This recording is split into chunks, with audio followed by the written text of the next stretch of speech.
Assalamu alaikum wa rahmatullahi wa barakatuhu. Today we will start continue my classes, and today is my topic if any squaring numbers ends with 5. आज हम जानेंगे कुछ इस तरह की trick जिससे कि आपको जो आपके लिए बहुत ही यूज़फुल रहेगी. If any squaring numbers ends with 5, ऐसा कोई भी नंबर जिसका एंड्स 5 से हो रहा हो, how can we solve it? You can see that ends with 5, squaring of number, you can see that. How can solve it? We will use the 15 square. Everyone has used this method. 5 5s are 25 and 2, 5 1s are 5 and 2 75, 1 5s are 5 and 1, 5 7 5 2 and 1 2 2 5. But this method is time wasted method. How can easily solve it? You can. 1 का next number is 2. 1 का जो next number होता है वो 2 होता है. 1 की multiply आपको 1 टाइम करना है. 1 2 ज़ा 2 एंड 5 5 ज़ा 25. This is very easy. ये आपको लॉन्ग मेथड बताता है, ये आपको इजी मेथड बताता है. नाउ 25 का square, same trick and same method. 2 का नेक्स्ट नंबर इज 3, 2 3 ज़ा 6 एंड 5 5 ज़ा 25. If any squaring numbers ends with 5, ऐसा कोई भी नंबर जिसका एंड 5 से हो रहा हो, उसको करने के लिए आपको एक ही ट्रिक फॉलो करनी है. ट्रिक क्या है कि आपको अगले नंबर से उसको मल्टीप्लिकेशन करना है. 8 का नेक्स्ट नंबर इज़ 9, 8 9 ज़ा 72 एंड 5 5 ज़ा 25. कंटिन्यूसली फॉर एग्जाम्पल 95 का स्क्वायर. इस तरीके से आप जितने भी नंबर है, ऐसा कोई भी नंबर है जिसका एंड 5 से हो रहा है, उसको एक ही ट्रिक से आपको सोल्व करना है. एक ही ट्रिक आपको फॉलो करनी है. जो फर्स्ट डिजिट नंबर होगा उसमें आपको अगले नेक्स्ट नंबर से मल्टीप्लाई करना है. फॉर एग्जांपल 9 10 ज़ा 90 एंड 5 5 ज़ा 25. फॉर एग्जांपल 105 का स्क्वायर आपको फाइंड करना है. ये 3 डिजिट नंबर है और स्क्वायर फाइंड करना है. हमें क्या होता है कि जब हम 105 की मल्टीप्लाई 105 से करते हैं तो बहुत ज़्यादा लॉन्ग वे मेथड जाता है, लेकिन अब आसान पढ़ाई हो चुकी है, उसको आसान तरीके से ही पढ़ना है. 10 का नंबर नेक्स्ट 11 होता है. 10 11 जा 110 एंड 5 5 जा 25. I hope you understand this trick. Now start continuous. अच्छा नेक्स्ट पॉइंट क्लियर हो.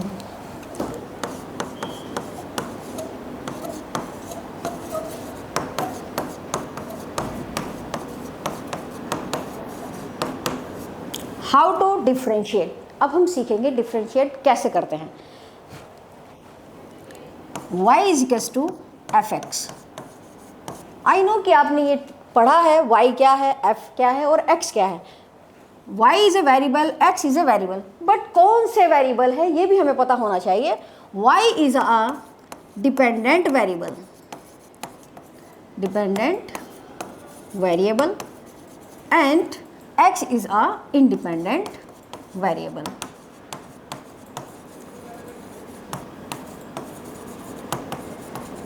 Do you understand? And f is a function. अब हमने जाना है कि हाउ टू डिफ्रेंशिएट. डिफ्रेंशिएट करने से पहले एक इक्वेशन होती है y equals to F X, जिसमें कि हमारा y जो है वो डिपेंडेंट वेरिएबल है और f is a function and x is a independent variable. अब हम जानेंगे ओनली वेरिएबल के बारे में कि ये वेरिएबल होता क्या है. जब तक हमें वेरिएबल के बारे में नहीं मालूम होगा हम आगे नहीं बढ़ सकते. चलिए जानते हैं वेरिएबल के बारे में. फॉर एग्जाम्पल मैंने यहाँ पर एक इक्वेशन लिखी, y equals to X square plus 2x and plus 2. अब हम जानेंगे कि इंडिपेंडेंट एंड डिपेंडेंट वेरिएबल होते क्या है. For example x equals to 1. मैंने x की वैल्यूज़ 1 पुट करनी है. y इक्वल्स टू x की वैल्यूज़ 1 पुट करते हैं, 1 का square plus 2 multiply 1 plus 2. Answer is y equals to 1 2 and 2 2 2 4 and 5. y equals to 5. आपको मालूम हो गया है कि ये x की वैल्यूज़ हमने इस इक्वेशन में पुट की है, जिससे कि हमें y की वैल्यूज़ मिल गई. तो हमें आसानी से पता चल चुका है कि यहाँ पर जो y है वो डिपेंडेंट वेरिएबल है. किस पर? x पर. अगर x की वैल्यूज़ रखते हैं तो हमारे पास y की वैल्यूज़ आ जाती है. Let's start continue. अब हम जानेंगे फंक्शन के बारे में. What is function? फंक्शन होते का क्या है. Now first is constant function, second polynomial function,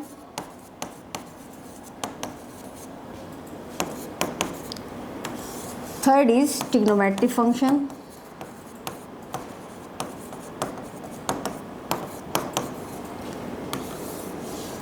Fourth is log function. और fifth is exponents function.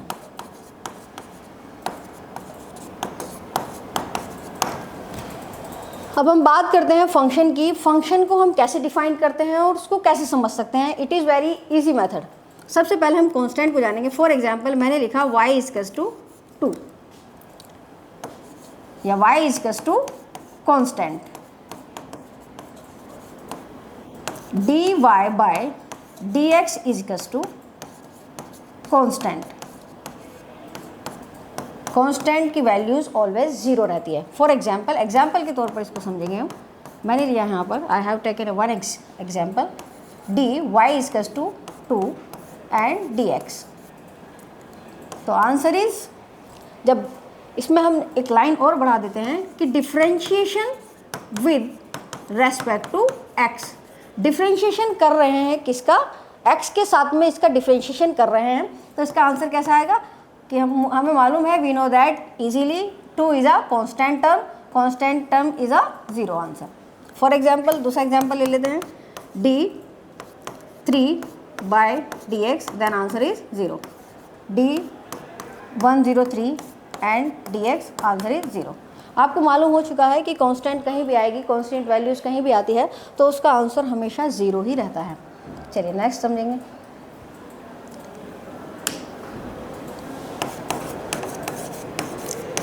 Polynomial function. Polynomial function कैसे होते हैं. फॉर एग्जांपल y इजकस टू x की पावर n. अब हमने बोल दिया कि y इजकस टू x की पावर 1 होता है. तो इसको कैसे सॉल्व करेंगे. y इजकस to dy by dx. n आपका पहले आता है और nx की पावर 1 कम हो जाती है, n-1. एग्जाम्पल के थ्रू समझेंगे इसको. एग्जाम्पल 1 y इजकस टू 2 की पावर 2 या x की पावर 2 कर सकते हैं. ओके. तो dy बाय dx इजकस टू, वी नो दैट हम जानते हैं कि क्या जानते हैं हम जानते हैं कि x की पावर 2 y इजकस to and function is y इजकस टू x की power n and formula is nx की power n-1. Now using this method 2 into x 2 - 1 and answer is 2x.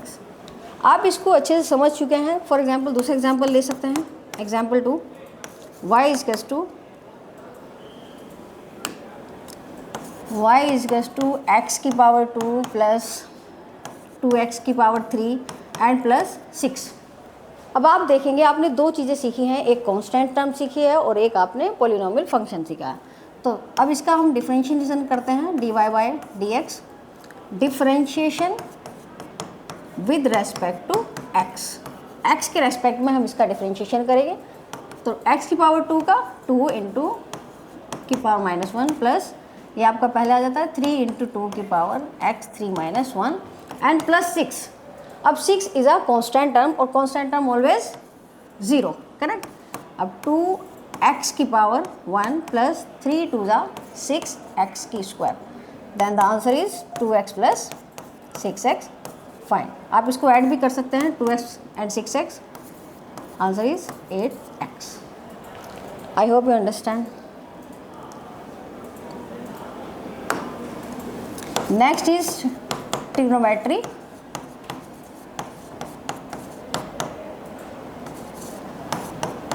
Trigonometry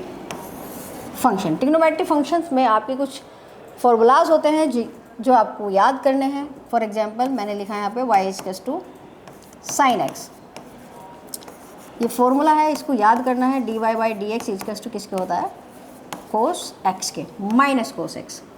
ये प्रॉपर्टीज़ आपको याद करनी है. नेक्स्ट इज कुछ क्वेश्चन सॉल्व करते हैं. क्वेश्चन नंबर 1 y इजकस टू 5x की cube plus 3x square plus 5x plus के 2. How can we solve it? Differentiation with respect to S, dy by D x.